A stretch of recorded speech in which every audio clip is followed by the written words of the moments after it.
Greetings, it is I, Tantus Naravan Dracovin, Lord and Emperor of the Dracovin Empire, and welcome.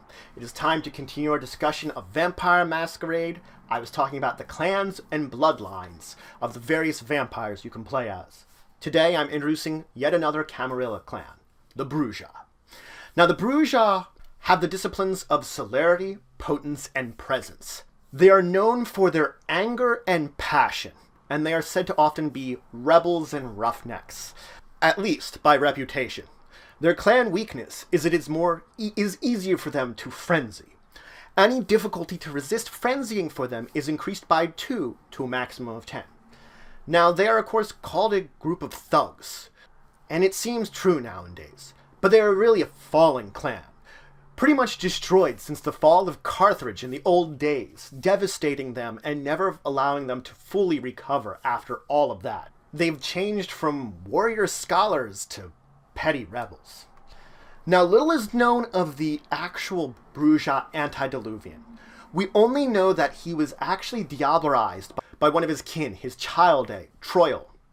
Troil diablerized him, thinking that he was dispassionate and unemotional and not caring for those that he had sired, and thinking that doing so would protect his fellow members of the clan. Troil is actually the one that we can follow as the bloodline for the modern day Brujah. Of course, the clan progenitor, the original antediluvian, still had some remaining bloodline. And there's a group of Brujah that call themselves the true Brujah that still exist, which I will talk about in a different episode, for they are technically a separate bloodline originating from this own one. Now, Troil and another Erikel, they saw that the problems within the second city were occurring, that the dispassionate, the loss of humanity of those vampires. And it is said that they were the ones that formed the road of humanity that so many vampires struggle along nowadays. And it is one of the reasons that Cain did not punish them as much. Now, when we move in from there, after the fall of the second city, the Brujah continued to keep this idealism of the unition between humanity of the living and the unliving in a more harmony. They continue to have experiments. Athens was their first major experiment, where they themselves found a harmony within it, and they even allowed other clans kindred into the city and possibly to exist there. Unfortunately for them, their city of Athens found rivalry with the Ventru's city of Sparta, and of course during the various wars against them eventually brought about the first Brujah war against them, kind of bringing an end to this experiment. And many of the elders of the clan that had been living there decided to leave there, thinking the experiment had failed. Some of them actually followed Troil's example and diablerized their sires, hoping to gaining greater power and hopefully, replacing those that failed the experiment. Their next great experiment was, of course, Carthage. Now, according to Brujah myth, Carthage was a place that was a paradise. It was said by them that at least was this unition between the living and the unliving in a harmony that made everything great there. Other clans claim it was much different, that there were blood sacrifices, Bali demon worshippers, and other various horrible things occurring there. The truth of the matter is sort of lost to history, and only those that live there know the truth, and they sometimes confess to it. But it is somewhere in between, really. Not really a paradise and not really a hell. It was neither of them. But it is true that the Ventru and Malkavians eventually united against them, and when Rome attacked in the Third Punic War, they supported them and eventually helped cause the destruction of Carthage, where the ground was salted so no vampire could slink within it, and the experiment was ended. Now, we move into the Dark Ages, of course, where during this time period, the Brujah established themselves as warrior scholars, practicing this ancient Greek philosophy of mastering both mind and body, practicing both of them, perfection, aiming for this sort of perfection between the two of them. They were actually a very high noble clan during this time period, and you continue to have them support other areas of the world rather than those under Roman support. They still hated Rome for what had happened in the fall of Carthage. Unfortunately, when we move into the Renaissance, we begin to see the actual fall of the clan. we begin to see infighting between forces and philosophies within the clan, oftentimes mimicking a lot of the new ideas and new kind of revolutions appearing within the Renaissance world. So they almost mimicked a lot of the changes that were occurring. When we move into the Victorian age, we see these becoming worse and worse. The legacy of the clan that had once existed was falling apart. Very few were looking to this older Greek philosophy that they once had. They were beginning to battle against themselves, and large groups were beginning to rebel against others. A large group of younger ones rebelled against the Camarilla. Their closeness to mortal passions brought about both some of their greatest work and some of their worst. It was both a blessing and a curse to this clan. The revolution that continued into the Industrial Revolution continued to spark within the clan, causing much strife and breakdown in a lot of their hierarchy, mimicking a lot of the changes that were occurring in mortal society. They would almost go along with a lot of the activities, the revolutions, the battles, all these things. They would almost fall behind in them and support them. That leads us into the modern age. In this modern day, all but the old traditions are all but lost. Most of them have fallen by the wayside, and there are very few that remember the things that have happened. The Brujah did, though, try two major experiments. First was the California Free Anarch State. For nearly 5 decades, James McDowell basically led the forces of the anarchs within California as their own free state, away from the Camarilla. And this, of course, again, was Brujah focused, that they were the main force behind it. Unfortunately, various pressures and infighting amongst them eventually led to the downfall of it and the collapse of this free state.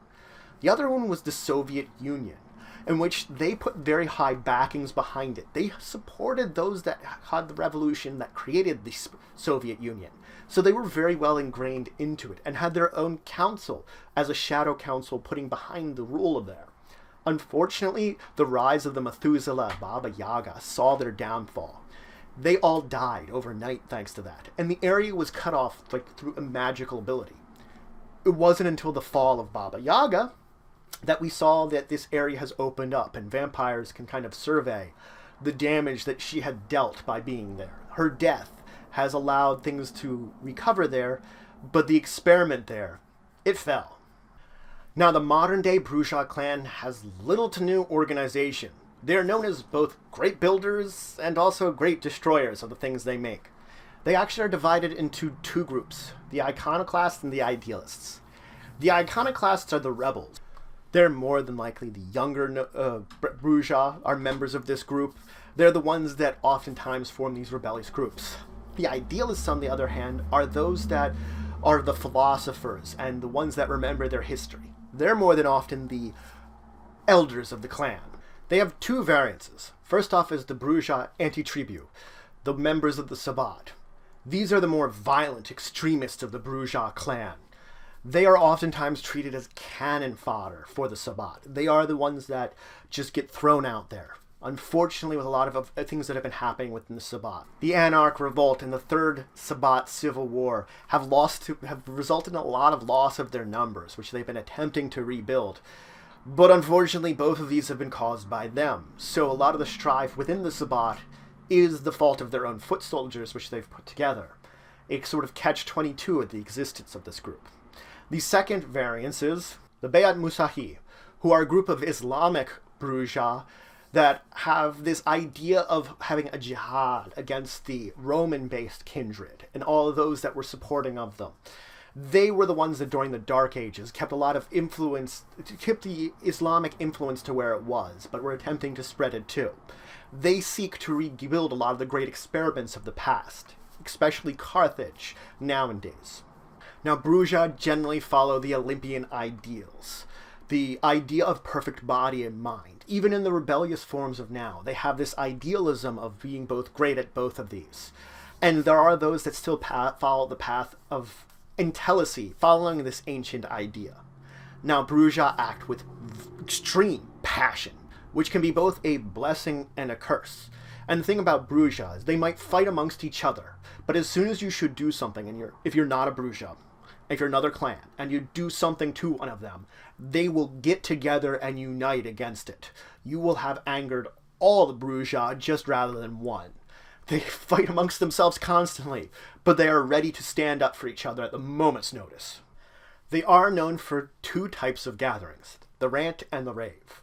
The rant is this kind of informal get-together of Brujah that all of them basically shout their opinions as loud as they can, and whoever gets heard the most effectively is giving their opinion the most. They're really informal.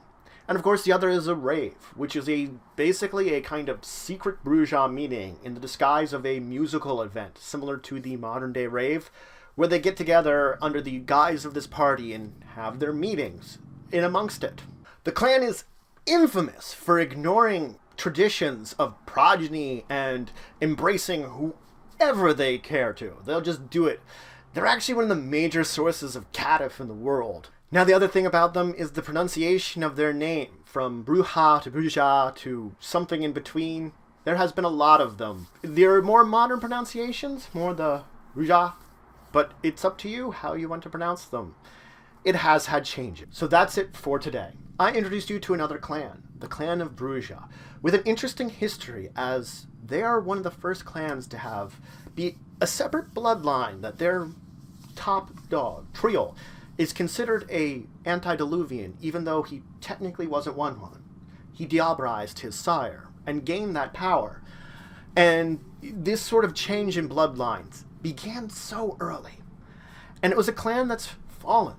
It once had great prestige, and it kept together, but the passions that they had led to infighting, and eventually have collapsed them into the clan they are today, of thugs and roughnecks, of rebels, which most of them are now. So if you have any questions, comments, anything you want to say, anything you think I left out, please just leave in the comments below. Please like, share, and subscribe. It shows your support of the channel, the Empire, and of course the work I do. If you want to show some extra support, you could always check out my Patreon, linked in the description below. But regardless, until the next time, I bid you farewell.